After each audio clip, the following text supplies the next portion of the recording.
जी अस्सलाम वालेकुम। Computer learning के इस चैनल में आपका वेलकम है जी। इस चैनल पर हम कंप्यूटर के बारे में सीख रहे हैं। लास्ट लेक्चर्स में हम लोगों ने कंप्यूटर डिक्लेरेशन, इनिशलाइजेशन और इसके रूल्स फॉर डिक्लेयरिंग वेरिएबल्स के बारे में हम लोगों ने सीखा। इस लेक्चर में हम लोग ऑपरेटर्स के बारे में सीखेंगे। Incremental operator, decremental operator. Incremental operators के आगे कुछ टाइप्स होती हैं, प्रीफिक्स फॉर्म और दूसरी पोस्ट फिक्स फॉर्म होती है। वो वर्क किस तरह से करते हैं उसको प्रोग्रामिंग के थ्रू हम लोग करके देखेंगे। लेकिन उससे पहले कि आप अगर हमारे चैनल पर न्यू हैं तो प्लीज़ इसको सब्सक्राइब कीजिएगा, हमारी वीडियो को एंड तक देखिएगा। अगर आपको वीडियो अच्छी लगे तो इसको लाइक एंड शेयर कीजिएगा प्लीज़। एंड हम लोग ऑपरेटर्स के बारे में सीखते हैं कि ऑपरेटर्स होते क्या हैं। Operators are the symbols that are used to perform the certain operations on a data. Operators ऐसे सिंबल्स होते हैं जो कि डाटा के ऊपर बहुत सारे ऑपरेशंस को परफॉर्म करने के लिए यूज़ होते हैं। लाइक एस हम लोग ऑपरेटर्स यूज़ करते हैं प्लस का जो एडिशन के लिए यूज़ होता है, माइनस का जो सब्ट्रैक्शन के लिए यूज़ होता है, उसके बाद मल्टीप्लाई का जो मल्टीप्लिकेशन के लिए यूज़ होता है। इस तरह से मॉडुलस होता है जो रिमाइंडर के लिए यूज़ होता है। इस तरह से बहुत सारे ऑपरेटर्स होते हैं जो डाटा के ऊपर ऑपरेशंस को परफॉर्म करने के लिए यूज़ होते हैं। सी प्लस प्लस लैंग्वेज के अंदर या सी लैंग्वेज के अंदर बहुत सारी ऑपरेटर्स मौजूद होते हैं। इसके अंदर हैं जी फर्स्ट है यूनरी ऑपरेटर, दूसरी है जी बाइनरी ऑपरेटर। अब यूनरी ऑपरेटर जो होता है वो वर्क्स विद वन ऑपरेंड होता है। ऑपरेंड क्या होते हैं? ये हमारे जो ए बी सी कोई भी हम लोग वेरिएबल्स होते हैं वो हमारे होते हैं जी ऑपरेंड्स, ठीक है। उसके बाद यूनरी, चूँकि यूनरी लफ्ज़ से ज़ाहिर हो रहा है, यूनरी होता है जी वन, ठीक है। तो ये वन ऑपरेंड के साथ ही वर्क कर रहा होगा। उसके बाद आता है जी बाइनरी ऑपरेटर्स। ऐसे ऑपरेटर्स होते हैं जो टू ऑपरेंड्स के साथ काम कर रहे होते हैं। लाइक एज अगर ए है तो उसके साथ बी भी होगा, दरमियान में कोई भी ऑपरेटर हो सकता है, ए माइनस बी है तो वो टू ऑपरेंड्स के साथ वर्क करता है। ऑपरेटर होते हैं सिंबल, ऑपरेंड्स होते हैं वेरिएबल्स जो हम लोग यूज़ कर रहे होते हैं। उसके बाद आता है जी इंक्रीमेंटल ऑपरेटर। क्या होता है?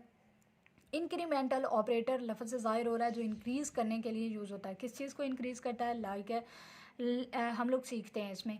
Incremental operator is use to increase the value of the variable by one. यानी कोई भी हम लोगों ने जो वेरिएबल डिक्लेयर करवाया होता है उसको वैल्यू को एक एक के ज़रिए से, यानी एक एक का इंक्रीमेंट उसके अंदर लगाता जाता है, ठीक है। It is denoted by the symbol plus plus. इसको दो दफ़ा प्लस, एक नहीं दो दफ़ा प्लस के साथ इसको जाहिर किया जाता है। ये इसका सिंबल होता है।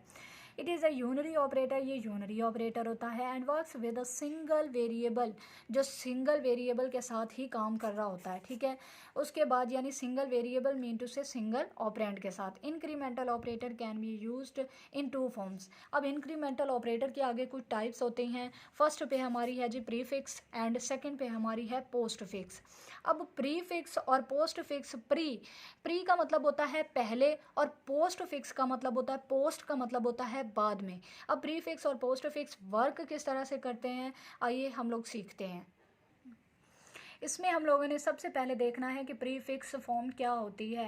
In a prefix form the incremental operator is written before the variable. अब इंक्रीमेंटल ऑपरेटर का जो सिंबल होता है वो हमने पीछे पढ़ा है कि वो प्लस प्लस होता है। तो इसको लिखने का तरीका ये होता है कि जो भी हम लोग वेरिएबल या ऑपरेंड यूज़ कर रहे होते हैं उससे पहले जो हमारा इंक्रीमेंटल ऑपरेटर का जो सिंबल होता है वो उससे पहले आता है। अब इंक्रीमेंटल ऑपरेटर का सिंबल हम लोगों ने पढ़ा है कि वो प्लस प्लस होता है और वेरिएबल से पहले आता है। प्रीफिक्स फॉर्म के अंदर वेरिएबल से पहले इंक्रीमेंटल ऑपरेटर को लिखा जाता है।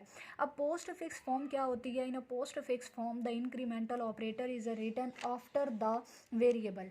यानी जो भी हमारा वेरिएबल होता है उसके एंड पर हम लोग इंक्रीमेंटल ऑपरेटर को लिखते हैं। लाइक एस देखिए आप, ये हमारा वेरिएबल है, ये हमारा ऑपरेंड है, लेकिन जो ऑपरेटर्स हैं जो कि हमारा इंक्रीमेंटल ऑपरेटर है वो हमारे वेरिएबल के बाद लिखा गया है। लेकिन याद रखिएगा एंड पर सेमी कॉलन मस्ट आना है। Semi colon is very important because the compiler show the error if it is a missed, ठीक है। अगर ये मिस होता है दैन हमारा कंपाइलर जो होता है वो एरर शो कर देता है। अब आता है जी इन प्रीफिक्स और पोस्ट फिक्स वर्क किस तरह से करते हैं। इनके दरमियान में कुछ डिफरेंस होता है, ज़ाहिरी सी बात है। अगर हमारा वेरिएबल से पहले और वेरिएबल के बाद हमारे जो इंक्रीमेंटल ऑपरेटर लिखा हुआ होता है तो उसकी वर्किंग में भी डिफरेंस होगा। सबसे पहले हम लोग देखते हैं कि प्रीफिक्स के अंदर अगर इंक्रीमेंटल ऑपरेटर को वेरिएबल के साथ लिखा जाए तो वर्क किस तरह से करते हैं। In a prefix form a is equal to plus plus b, यानी b और a हम लोगों ने दो वेरिएबल लिए हैं, इसका रिजल्ट इसके अंदर स्टोर करवाने के लिए यूज़ किया हुआ है। अब सबसे पहले अगर इस तरह से हो तो वर्क किस तरह से करेगा। सबसे पहले चूँकि इस पर हम लोगों ने कंपाइलर ने वर्क करना है, तो सबसे पहले वो इंक्रीमेंट लगाएगा वैल्यू ऑफ बी के अंदर, बाद में बी की वैल्यू जो है वो ए को देगा। It increment the value of B by 1, यानी वैल्यू ऑफ बी के अंदर ए का इंक्रीमेंट पहले करेगा। It assigns the value of b to a, बाद में बी की वैल्यू जो इंक्रीमेंट के साथ होगी वो असाइन करेगा ए को। ए को हम लोगों ने इसीलिए लिया है ताकि इसके रिजल्ट को इसके अंदर स्टोर करवा के इसको हम लोग आउटपुट के तौर पर शो करवा सकें। उसके बाद आता है जी हमारा postfix. In postfix A is equal to B plus plus. हम लोगों ने पोस्ट फिक्स में पढ़ा है कि जो हमारे सिंबल इंक्रीमेंटल ऑपरेटर होता है वो हमारे वेरिएबल के बाद लिखा जाता है, इसीलिए हम लोगों ने यहाँ पर लिखा है इट असाइंस द वैल्यू। जाहिर सी बात है पहले वो बी पर वर्क करेगा, तो जो बी की वैल्यू होगी वो पहले ए को असाइन करेगा और बाद में बी की वैल्यू के अंदर इंक्रीमेंट करने के बाद उसको कंपाइलर अपने पास स्टोर कर लेगा।